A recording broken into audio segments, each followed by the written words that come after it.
Hi, everyone, and welcome to our second session today. We are so grateful to have Lisa and Ashley joining us to talk about improving youth mental health in a post-pandemic world. A few reminders for today's session. The sessions will be recorded, and those videos will be shared about 2 weeks after the event. You'll get an email when those are ready. The presentation or any reference materials that speakers have shared are available on their session page under the handouts on the right-hand side. We ask that you please use the Q&A box to submit questions for the speakers and not use the chat. It's easy to get the questions lost in other chats that are happening. So just please use that Q&A box, and you can submit questions at any time during the presentation, and then we'll pause a few times to ask our speakers those questions. You can use the chat for any commentary you'd like to share or chat with other attendees. And with that, I will turn it over to Lisa to start our session. Thank you, Michelle.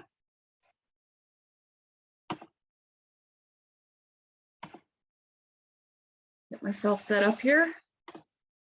Good morning, my lovely Lutherans. My name is Lisa Hecht, and I'm counselor with Lutheran Counseling and Family Services of Wisconsin. We are affiliated with the Lutheran Church Missouri Synod. We're headquartered in Wauwatosa, and we have about 30 satellites around the state. I have 4 offices around the Madison area. And I've been with Lutheran Counseling and Family Services for about 20 years.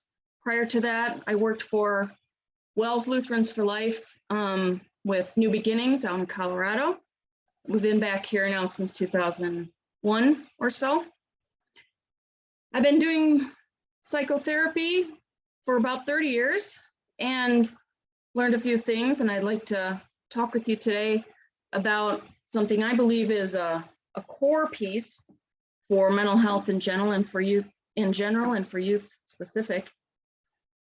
I do work with kids and teens, adults, marriage. I have a specialty area in post-traumatic stress disorder and in complex post-traumatic stress disorder. And we live outside of Madison, my husband and I and our 2 kids, and belong to a wonderful church Christian community in Cottage Grove, Abiding Shepherd. ELS, and I grew up Wisconsin Synod, so I have almost all the Lutheran realms covered here. So happy to be with you this morning. I'd like to start with, I think it's important to narrow in on what we mean by mental health. And this is so key that I wanted to spend a few minutes fleshing this out, that when we talk about mental health, we're looking at the individual's ability to resolve emotional distress. So we use the word homeostasis. Everyone gets angry, stressed, sad, anxious, shamed. It's the ability to resolve and get back to homeostasis that we really mean by mental health. It's that the person can, their behaviors support mental health. Their behaviors support the ability to get back to emotional regulation or homeostasis. That they're effective in their person, in their goals, their relationships, to get themselves back to regulation.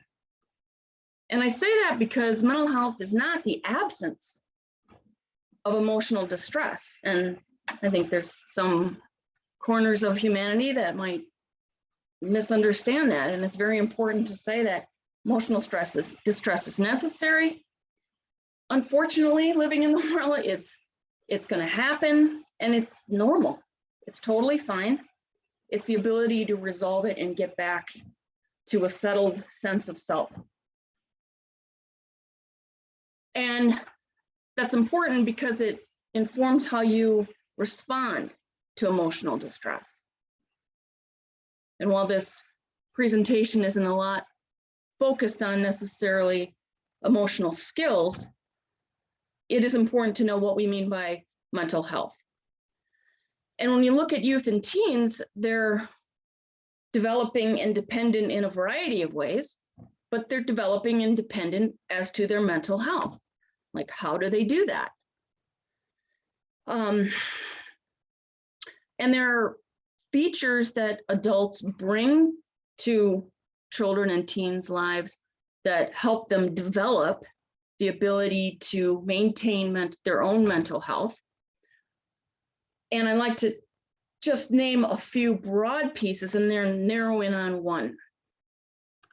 Oh, and by the way, I'll be taking a break at about 11:35-ish or 11:30 to answer a couple questions and then turn it over to my co-speaker, Dr. Ashley Schuff. So what we know supports us all, but a developing person in their mental health is some simple things like being safe, having food and shelter, not being the victim of abuse or neglect. Those simple things help development in all realms of the person. Additionally, having activities that promote mastery, meaning things that they can become proficient at, to get good at something, that correlates to a healthy sense of self, like I am someone. So opportunities for mastery are important.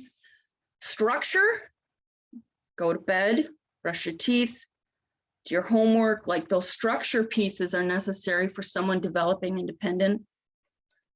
Activities, rest, safe social, certainly safe social activities help teens and youth develop mental health. To be loved, simply, that's profound. And, you know, to have an opportunity to know God, to be shown through his creation and his word, like who God is, like that isn't profound, but certainly important for someone to have a sense of themselves, to know their place in the world, their purpose, and to have a relationship and know God through Christ. Like all of those things are profound in and of themselves. I'd like to tune in today on something we're calling attachment. And psychology uses this word very specifically. And if you look for a definition on attention, it might be a challenge for you because there are a lot of different ways to say the same thing. Through my own study of this issue, like this definition here, to know and to be known by another human. I'm going to flesh that out for the bulk of my time here this morning. And my words for that are, like, if I tell you my experiences, what I feel, what I think, what I believe, what happened to me, and you hear me and like care about that, and then you tell me your feelings, your emotions, your thoughts, your experiences, what happened to you, your hopes, what you believe, and I hear you and care about that for you, that's attachment. That's what the literature means basically by attachment. And that in and of itself is a core developmental, and it's a distress ameliorating experience. It's to be soothed in another person's presence. That's attachment. And I'll just take a minute here. The research on this particular experience of being human is just overwhelmingly obvious. Like if you look at it, it's a biodirective. Like it has to happen. We don't get a choice. We can't opt out of attachment and say, I don't need that. Like it's like water and air. God really intended people to need this experience. And adults have to facilitate that for kids, like giving them clean water and all the other things necessary. And I'm just gonna read something here that you'll find everywhere if you start looking. So way even back in 2013, Regina Sullivan, don't need to know this. There's other resources at the end that I think are more germane to your work. The neurobiology of attachment to nurturing and abusive caregivers. And the first line, decades of research have shown that childhood experiences interact with our genetics to change the structure and function of the brain. So attachment experiences in infancy and childhood affect our genetics and how our brain is structured and how it functions. That's just one example of just a preponderance of information out there saying that basic same thing. Attachment gives the person a flavor of being wanted, being important, being safe, not alone, of belonging. And in infants, this looks like crying, caregiver knows I'm hungry, there's a response. That's attachment in infancy. In adolescence, it looks like this is what happened to me in school today. That happened to you in school today. It's just that simple. Oh, I'm really angry. You're really angry. It's just an acknowledgement. And I think in adolescence, there's a sense of sharing back my story. So there's an attachment back that really helps the teenager integrate how to handle life. So like when I was a kid and I was angry, this is what I did and learned. That's attachment. That's attachment. We know that attachment provides buffering and healing of trauma. Like you can have a traumatic experience and not develop PTSD because you had attachment. You had someone to talk about it with, you had someone to know your experience, even if they couldn't stop the problem actually. Just that attachment provides a lot for the person's nervous system. It's also, I would say, the core feature of healing trauma, to know your experience, have someone know that, really settles and helps to organize the nervous system toward homeostasis. And so given all that together, it promotes healthy development.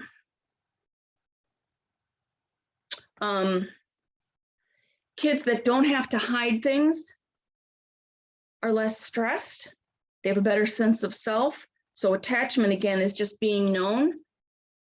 You can't always fix the problem, but just having your problem known and having a caring response is sometimes enough to help the person through that. And what you find is that when kids have a challenge and are met with quality attachment, they can resolve that challenge, develop, learn, and move on to their next challenge. So it's really important for development to have really enough places for attachment. I would say it's the means by which self is formed, a sense of self. If you can talk about your experiences and you're met with another human, you get a sense of who you are. You get a sense that you're probably okay. Like, this is normal. You feel stronger, you can handle things.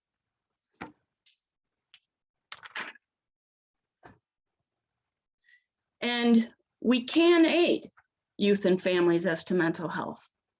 I believe that's possible.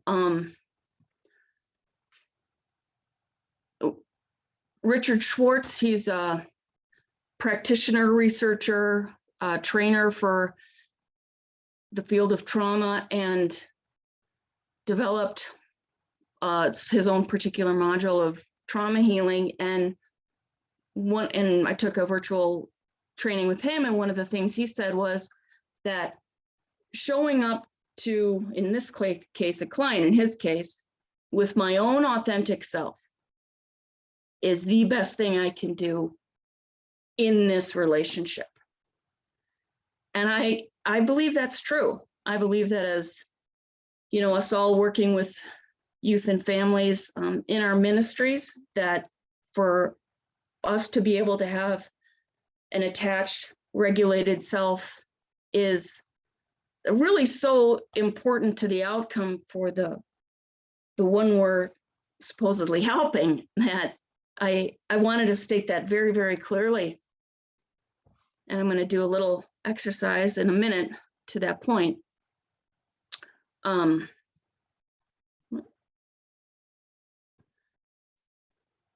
think that it's important to teach on attachment.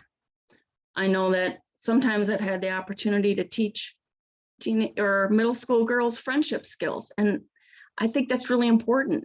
To know how to like smile is really important, and say your name and say hi and invite. I think that John Gottman, he's another researcher on marriage, he calls that a bid for connection. So you reach out, invite, say things.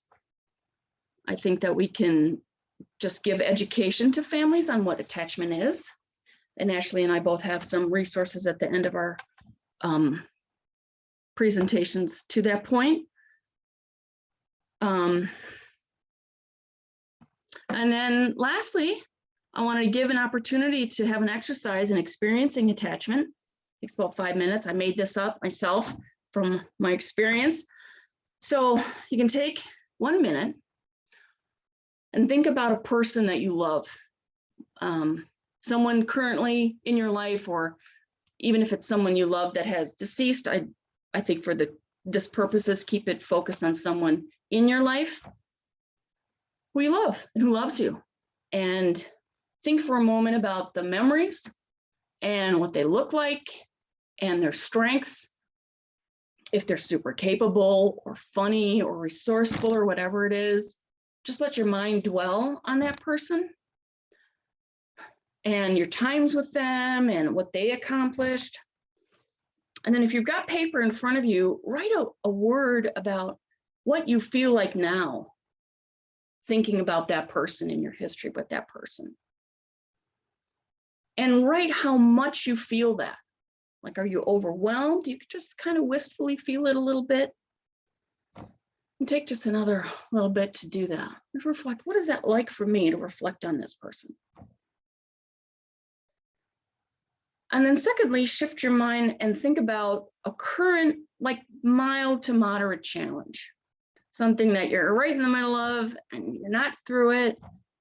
Think about, let it not be a severe challenge for this purposes today, but just something like, oh, that's on your plate. And how long it's been there, what's involved with it, what you've tried, the consequences of it. Kind of what it's like to live with that, what it's like lately, what's happened lately with that challenge. And then just take a minute to notice now what you feel. You're like, oh, why'd you have to bring that up? I'm so annoyed at you, Lisa. Write that down. I'm annoyed. I was trying not to think about that today. And write how much. Are you overwhelmed? Is it just kind of a little bit of anxiety or loss or something like that? And now think about talking about that loved person, talking with that loved person about your challenge in your favorite place, your house, their house, coffee, the beach, wherever. And just think about like praying to God who loves us with that person.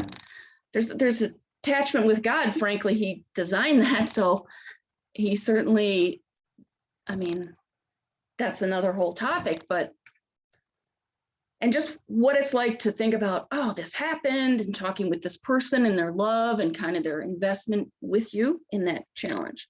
And notice what you feel now and write that down. And I would say that if thinking about talking about your challenge was a little bit helpful, then you probably have okay attachment. Then you're like fluid with the youth and families you might work with. But if thinking about talking about your challenge with your loved one was stressful, that might be something for you to look into. And that's really not that hard. I mean, therapy is not good at some things, but really good at that, providing a place to start working on attachment, if that happens to be a particular challenge for you as a participant here. I mean, we all have something. So I wanted to just take a look at what that felt like to be vulnerable, because that's what we're asking teens and youth to do, and what that be like for us, and where that might need help. And in closing, I'm gonna, one more little quote here. I happened upon this group called One Accord, because it was the chemical consequences of listening. And it's a business coaching agency in some way. And so they talk about people who don't feel valued, don't feel cared for. People who don't feel cared for don't feel like they belong. People who don't feel like they belong find someplace they do. A serotonin deficiency in action. So those repetitive non-listening do affect your neurotransmitters. Now, serotonin is involved with depression and anxiety. And so our experiences over time, or kids' experiences of not being heard or valued, can affect their neurochemistry. And that can be turned around by some of these mechanisms. And I do have those resources there, particularly Gary Sibsey's, a Christian psychologist, wrote a couple of nice books on attachment. The other ones are more research oriented, but still totally awesome and worth your time. And we'll take a moment for some questions if there are reflections at this time. Take a minute for that before I turn it over to my co-speaker. We don't have any questions submitted yet, but there is time to do that. So if anyone has a question for Lisa, you can submit it now. Otherwise, will we have a little time at the end for any questions for both of you, or one or the other? There'll be some time at the end. Great. Yeah. Excellent. Very so good. Thank you. Continue on with Dr. Ashley, and then we'll circle back to any questions at that point. Thank you so much, Lisa. It looks like there is one question here, Michelle. Do you want to address that now, or do you want to do that some other? Oh yeah, I just saw it pop up. Let's just ask it now, and then we can we'll ask it now and get that answered, and then we can move forward. So the question is, do you have a curriculum or course to teach friendship skills? Yeah, I thought you mentioned that, Lisa, and I thought, oh man, my daughter could really use that. You know, I unfortunately don't offhand have that. I'm sorry. That is not in my brain repertoire at this moment. But you might try the American Association of Christian Counselors, AACC, or Focus on the Family. Those are nice resource places. Great, thank you. Yeah. There is a social skills curriculum that I'm familiar with. It's called the Strong Social and Emotional Curriculum, and it has different age groups, and friendship I know is a topic that's in there. This curriculum book you can find on Amazon. It doesn't have a Christian slant at all, so that would be something you need to add in if you'd want that, but that's a resource at least. Great, thank you. I don't see any other questions at this time. All right, then I'm gonna start my thingamabob. Can everyone see my screen? Are we good with that, you guys? Thanks, Michelle. Okay, as Michelle kind of mentioned, my name is Dr. Ashley Schuff. I am the senior clinical director, one of the senior clinical directors for Christian Family Solutions, affiliated with Wisconsin Evangelical Lutheran Synod. So it's a pretty large organization that has lots of different services. I'll kind of hone in on the services that I'm responsible for as one of the senior clinical directors. First, a little bit about myself. I won't spend too much time on this because I have a lot of things to get to, but I am a wife, 15 years, met my husband in high school. So we have 5 boys together, ranging in ages from 12 all the way down to a year and a half. So they keep me busy. I also have 3 dogs, 2 guinea pigs, 14 chickens, and I just recently added a turtle. So we are very, very busy at my house. We keep everything kind of running as we can. The picture on the right side of the screen there is some of my staff from the STRONG, the Child and Adolescent Day Treatment that I really do run quite a bit. ARMOR is also a day treatment, but that is more geared at teenage children. So I'll talk more about that as we kind of get through my presentation here.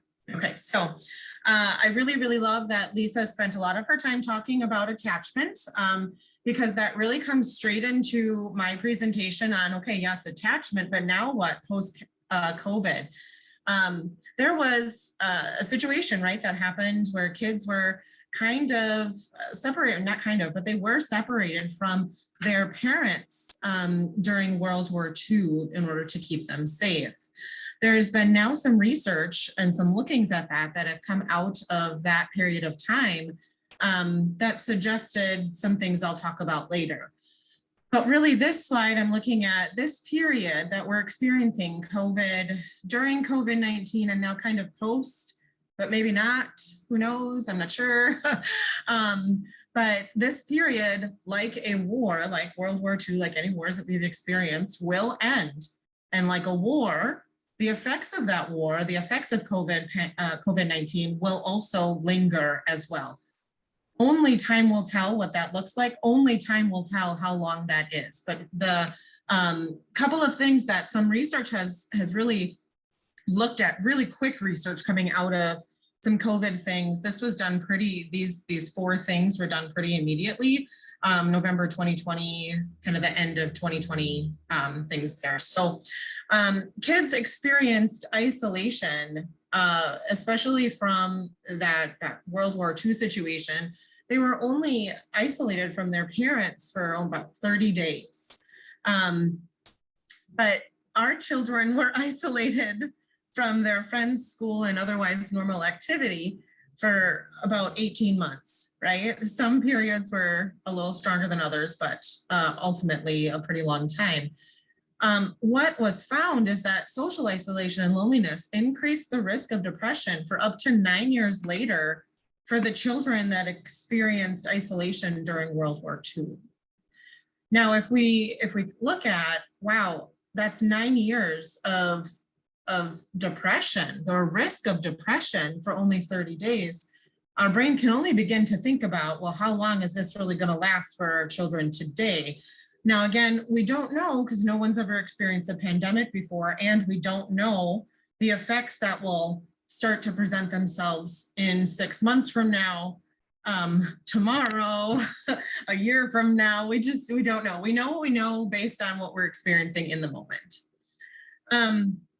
Okay, so then detachment is also a lingering effect that we'll have to deal with. When Lisa talks about attachment, this is something positive that the Lord gave to us when he said, I think I'm going to create some humans.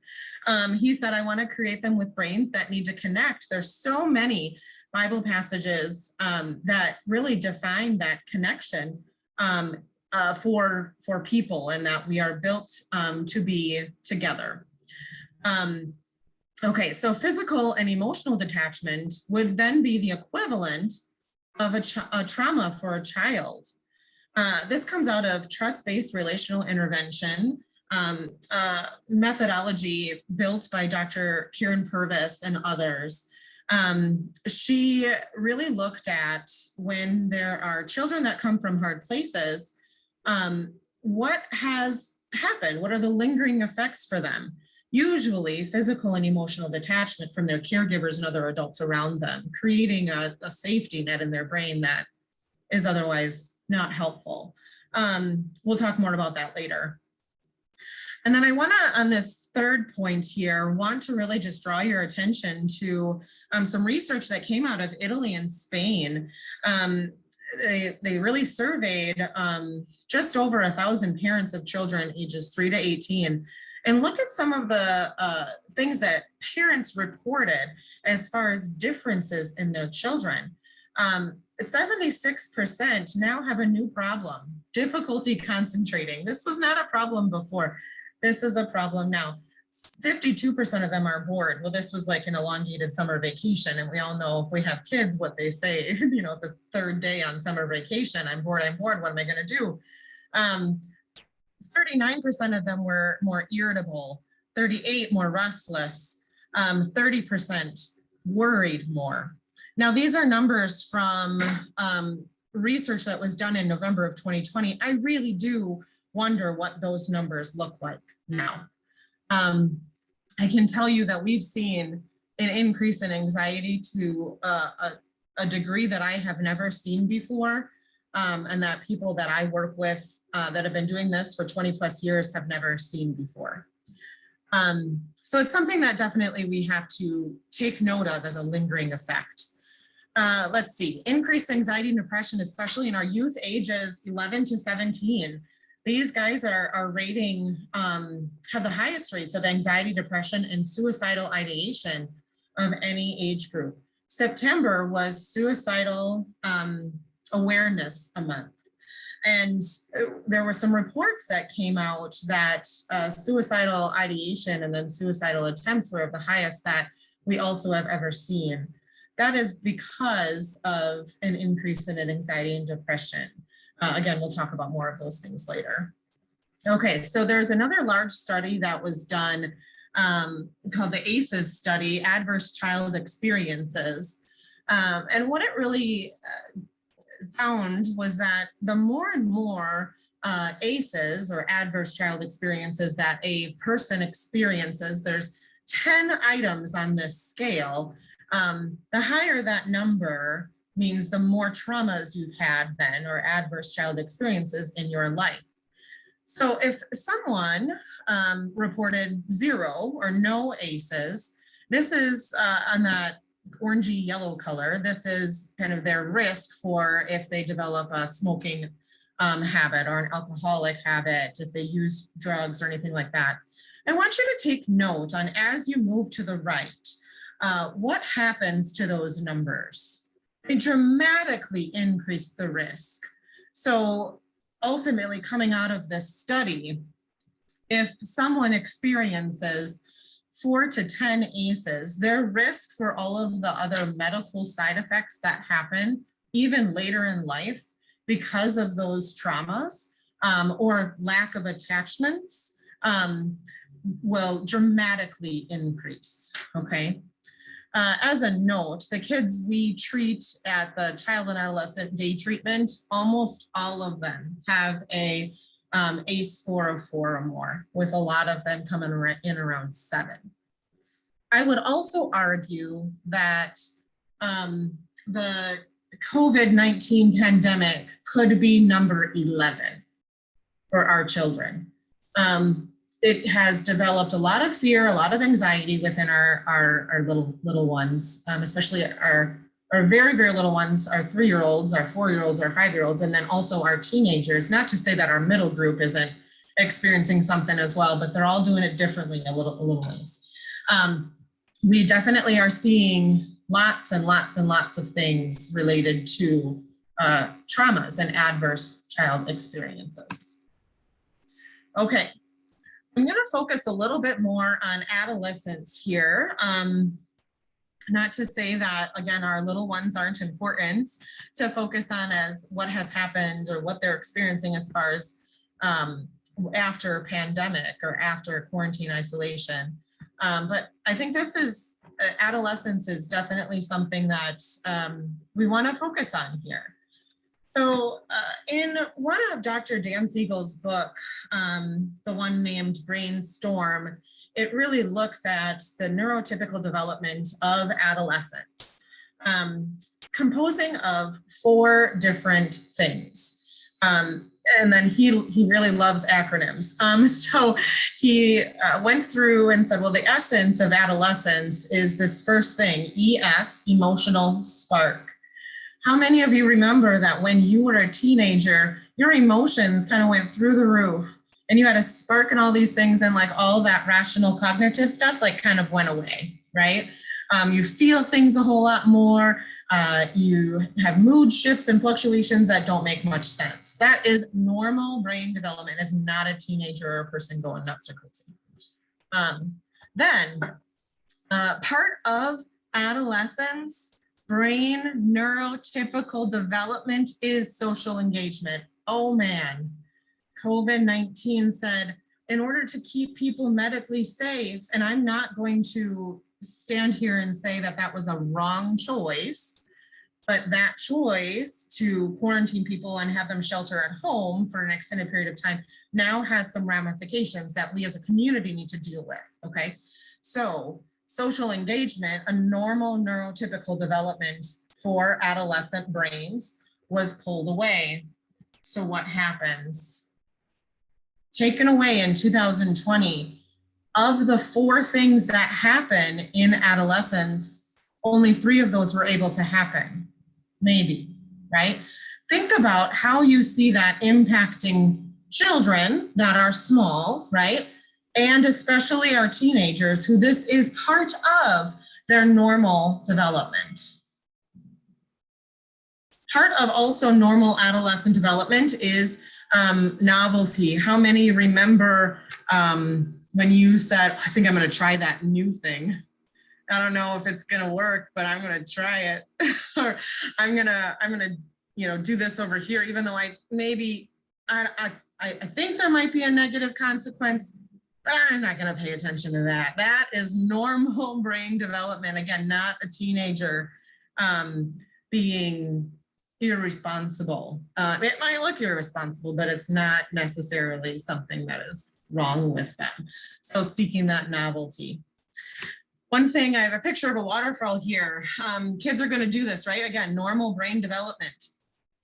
How do we as adults harness the thing that's going to fall, a waterfall? But you see how nice and neat that waterfall is? It has a direction, still going to fall, still going to do something. But it's doing something kind of in an organized way. So our job as adults is to shift and steer our kiddos in a way that protects them, right? And in a way that also facilitates this normal brain growth that they're going to have. Think about when schools had to close, right? And a lot of our, for me, a lot of our Wells Lutheran schools only really closed March 2020 through like the end of that school year. And then they came back, but they had masks and all these other things.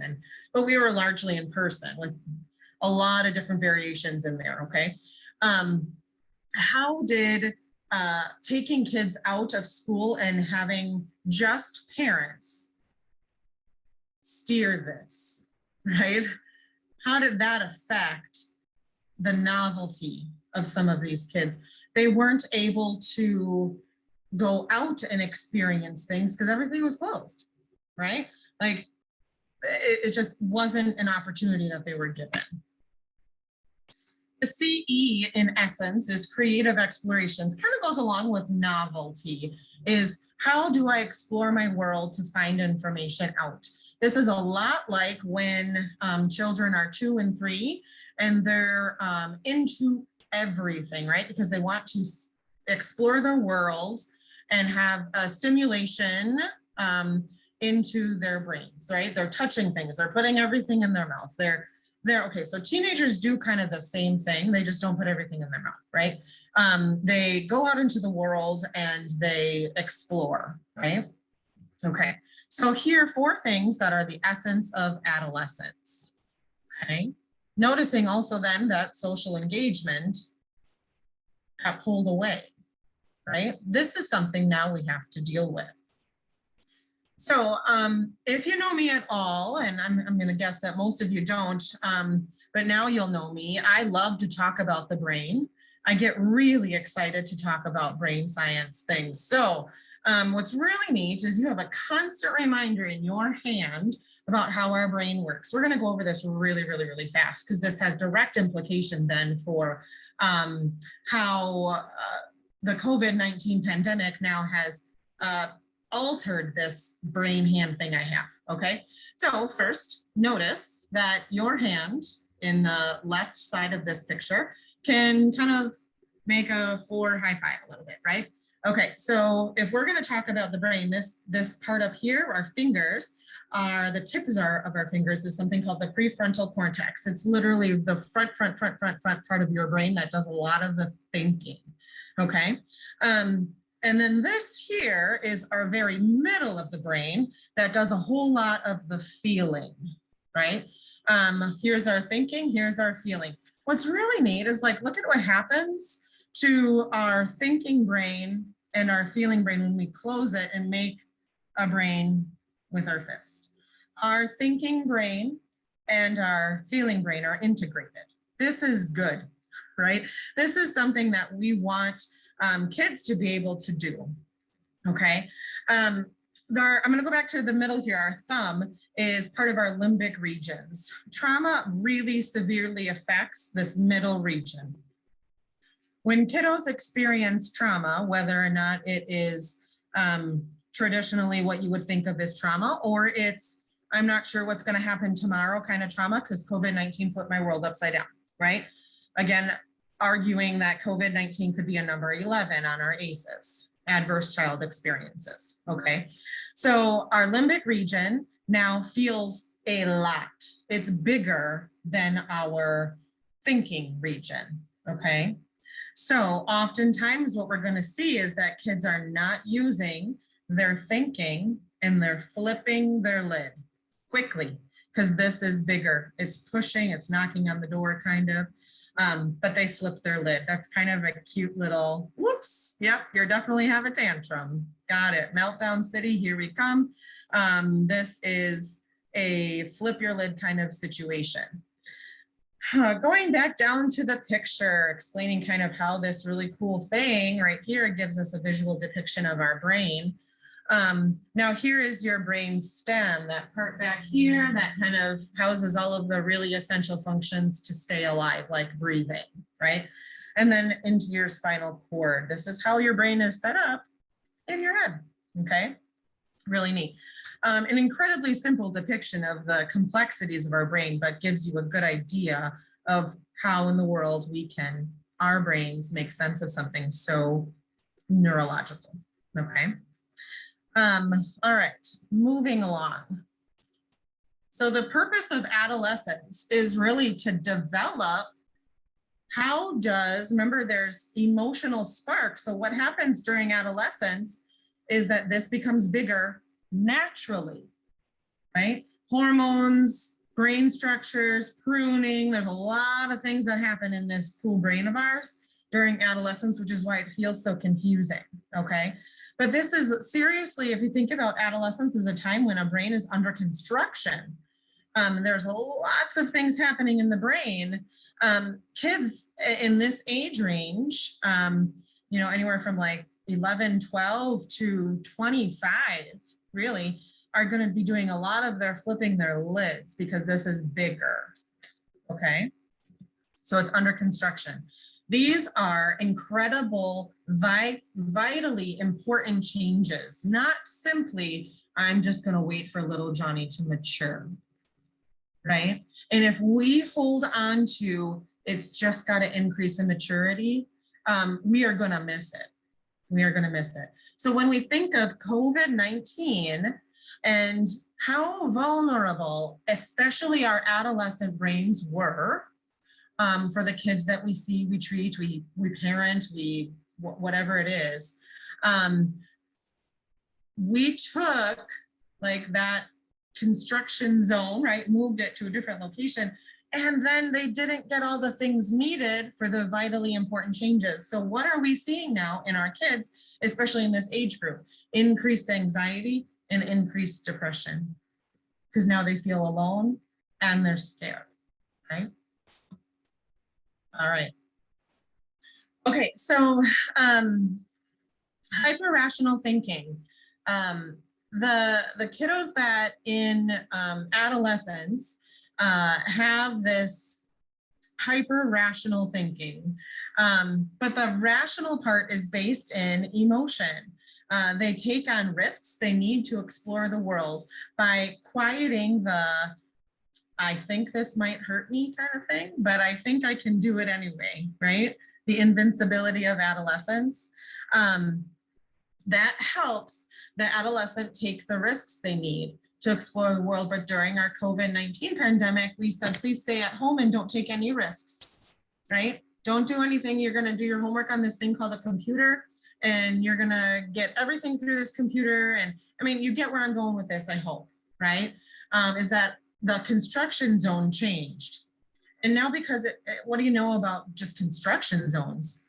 When the lanes shift and they change, it creates a bit of a headache for the driver, doesn't it? Because this isn't the way that it was supposed to go before. Construction zones are messy to begin with.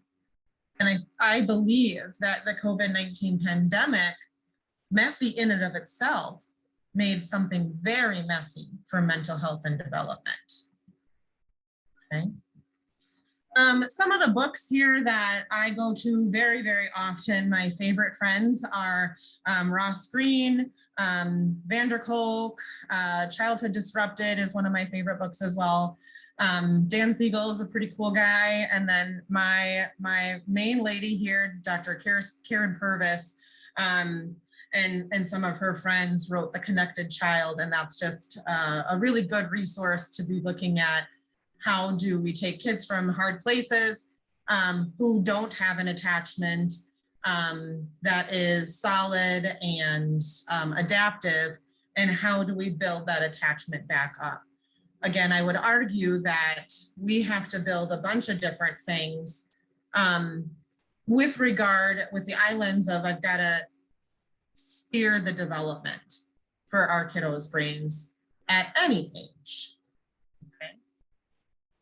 All right, at this time, I think we can open it up for questions.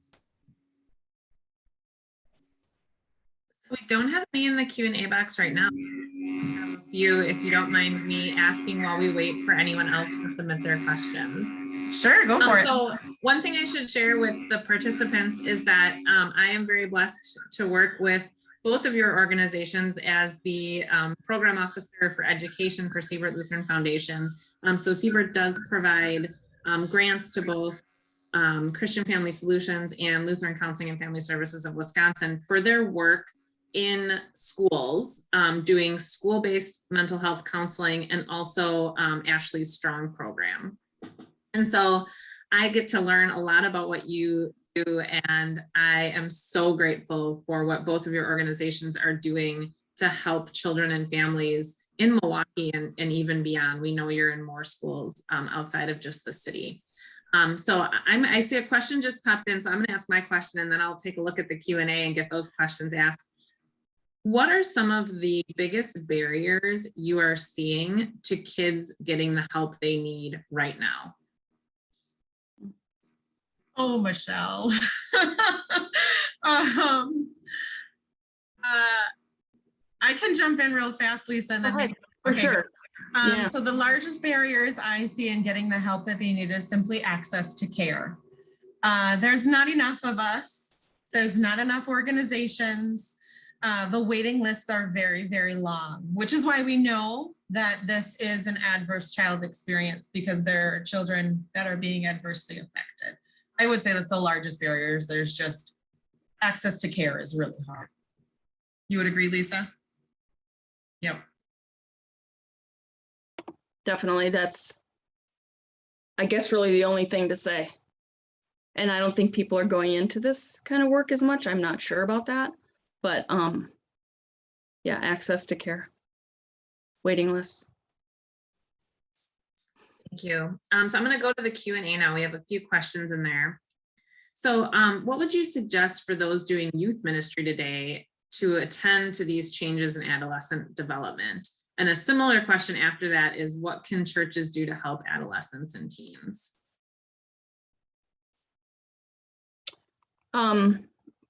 I'll let Ashley field the first one. What can churches do to help adolescents and teens? I mean, I guess in the lane I'm thinking here today that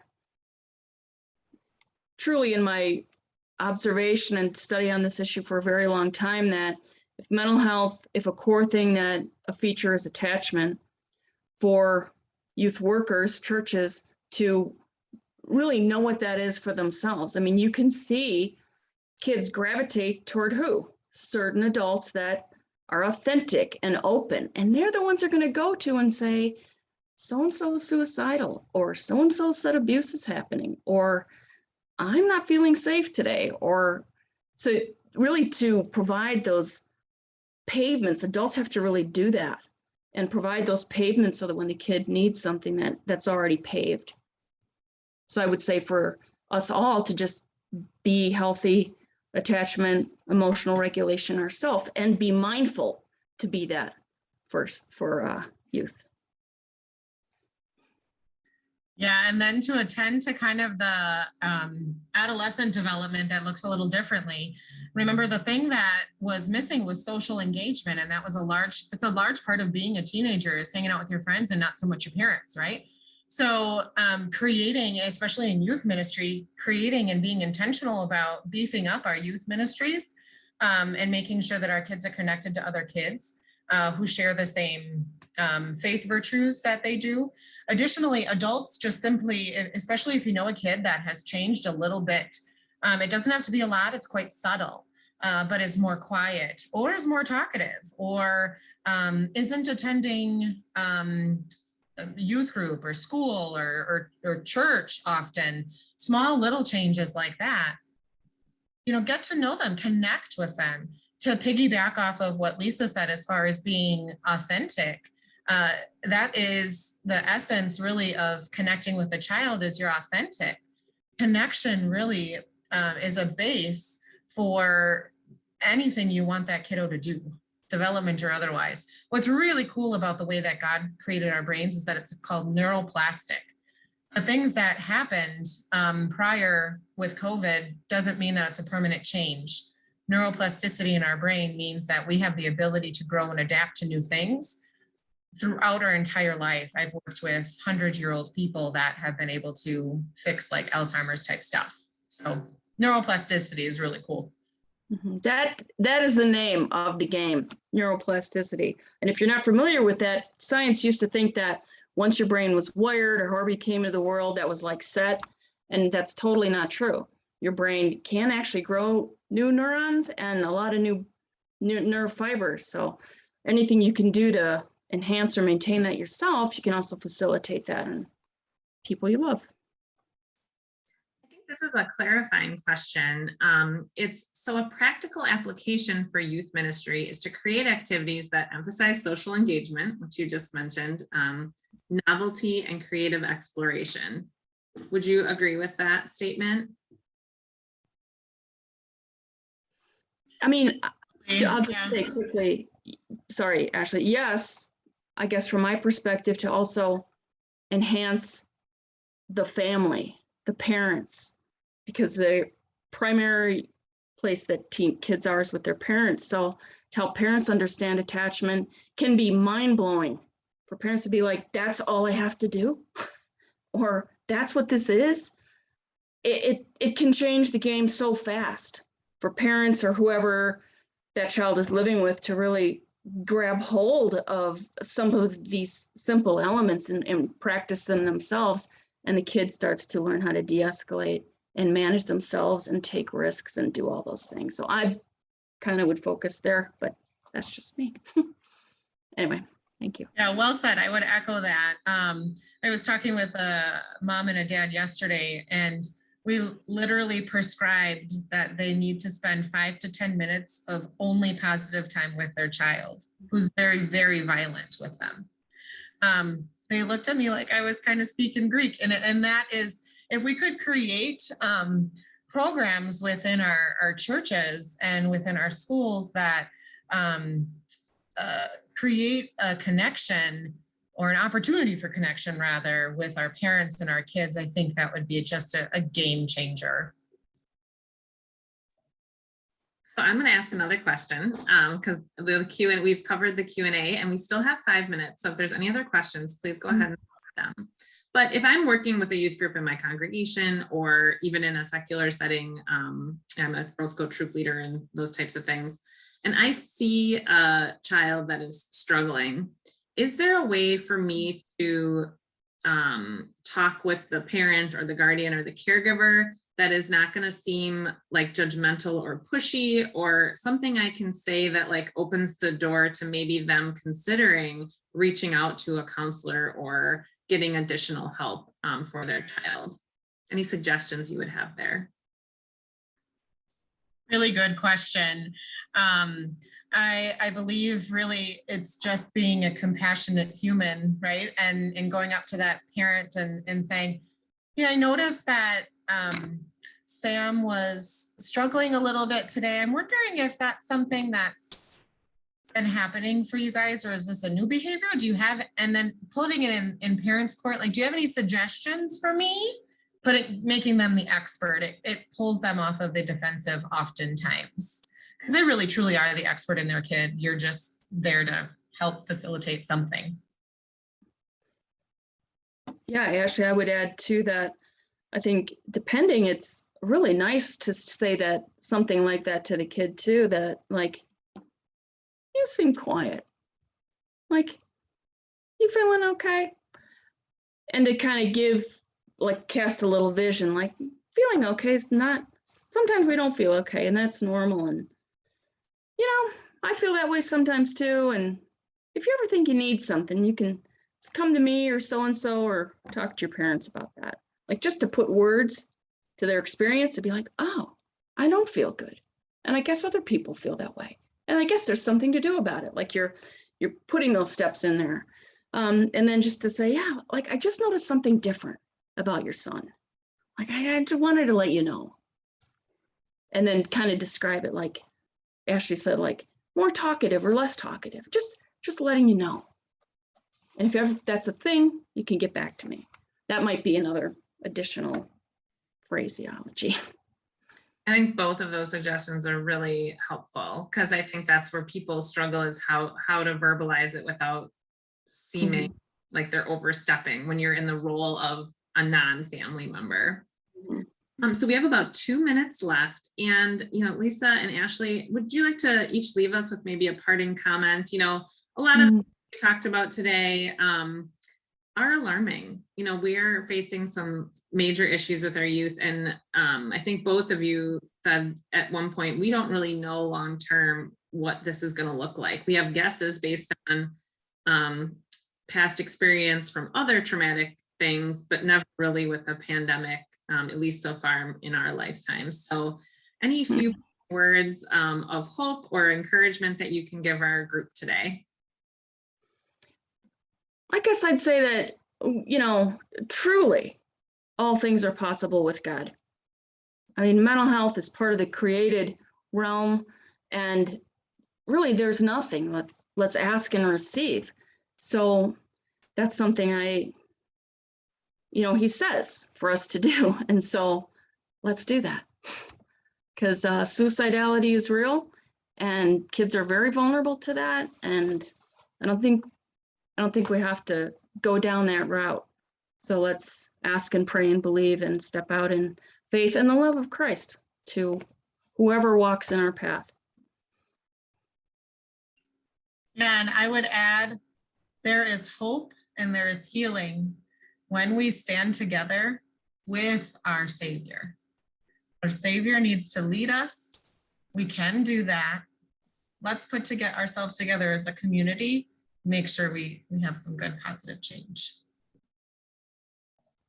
Well, Lisa and Ashley, I thank both of you so much for being here. I do truly believe that the more the topic of mental health is talked about, the less stigma there will be around it. And having that as a theme in our conference track this year, I think was really important to help bring pastors and ministry leaders together who I know are already thinking about this and facing this in their communities, but now being able to talk about it with a broader group and learn from others, I think is going to be really critical going forward. And I hope more and more of it continues to happen about our youth, but also our adults and our leaders, and things such as, leader and pastoral care and those sorts of topics. So you are a blessing. We are so grateful for the work you're doing, and keep it up. We are praying for you, and thank you for being here today. Thank you, Michelle. Oh, you're welcome. Thanks, Lisa. Thank you. We do have some brief closing remarks from Siebert's president, Charlotte John Gomez. So if anyone wants to hop over to that session, that will begin around 12:10, and then we will adjourn the conference for the day. So thank you again, everyone, and we hope to see you soon. Take care. Bye.